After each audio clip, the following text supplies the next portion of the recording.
For this week's Adventist History segment, we'd like to introduce Alejandra Castillo, who recently joined the church's Archives, Statistics, and Research Department. Castillo will join David Trim, Henry Hilton, and Ashley Chisholm as a contributor for This Week in Adventist History. She's here today to highlight a notable literary editor who served the Adventist Church for nearly 50 years. Welcome to This Week in Adventist History. On January 10, 1891, Harry Moyle Tippett was born in a tin mining village in Cornwall, England, but his family moved to Montana when he was just a toddler.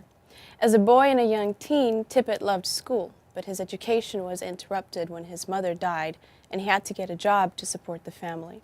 Nevertheless, Tippett was a voracious reader, which led him to the Third Angel's Message in his early 20s.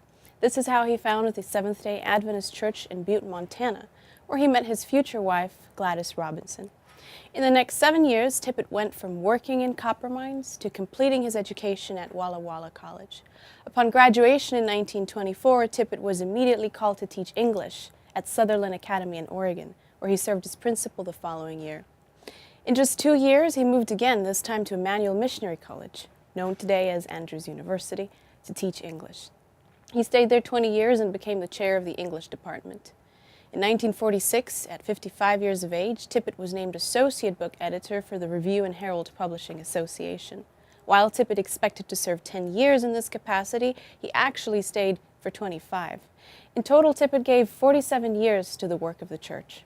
In recognition of this service, Andrews University conferred on him the Doctor of Letters degree in 1961. Altogether, Tippett edited several hundred books and authored at least 12. He also wrote a variety of pamphlets and columns in which he placed a great emphasis on the transformative power of literature. For example, in the Review and Herald's October 6, 1966 edition, Tippett writes that, quote, "As readers we emerge from a book not merely a different person, but a better person than we were," end quote. He continued serving the Adventist Church until 1971, just 3 years before his death in Loma Linda, California.